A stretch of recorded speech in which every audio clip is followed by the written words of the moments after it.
Hello friends, NVN blog స్టోరీస్కి స్వాగతం సుస్వాగతం. ఈరోజు నేను మీ ముందుకు ఇంకో మంచి కథతో వచ్చేసాను. ఒకప్పుడు ఒక పెద్ద అడవిలో ఒక క్రూరమైన ఏసియాటిక్ సింహం ఉండేది.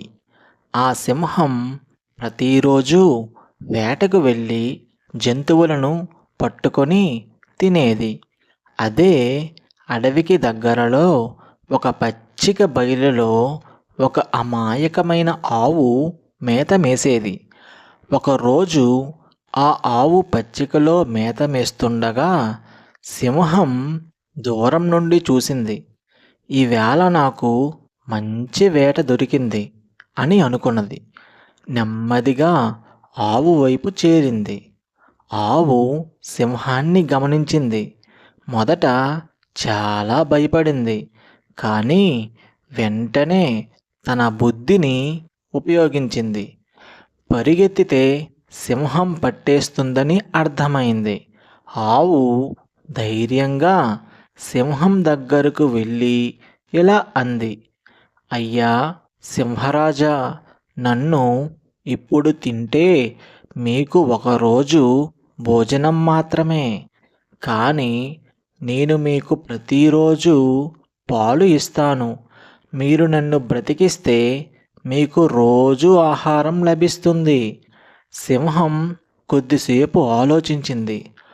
ఆవు మాటల్లో నిజం ఉందని భావించింది. సరేలే, నీకు ఒక అవకాశం ఇస్తాను. కానీ నన్ను మోసం చేస్తే తప్పించుకోలేవు అని చెప్పింది సింహం. ఆవు వెంటనే అంగీకరించింది. కానీ ఆ రాత్రి తన యజమానికి జరిగిన సంగతి మొత్తం చెప్పింది. యజమాని వెంటనే గ్రామస్తులతో కలిసి అడవికి వెళ్ళి సింహం వచ్చే దారిలో పెద్ద గోతిని తవ్వారు. మరుసటి రోజు సింహం పాలు కోసం వచ్చేటప్పుడు ఆ గోతిలో పడిపోయింది. గ్రామస్తులు సింహాన్ని పట్టుకొని దూరమైన అడవిలో వదిలేశారు. ఇలా ఆవు తన తెలివితో సింహం నుండి తప్పించుకుంది. ఇందులో నీతి, బలానికి మించిన బుద్ధి, సమయస్ఫూర్తి ఉంటే ప్రమాదం నుండి బయటపడవచ్చు. Thank you friends, please do subscribe my channel. ఈ వీడియో కనుక మీకు నచ్చినట్లయితే షేర్ చేయండి, అలాగే కామెంట్ చేయండి. Thank you, bye bye.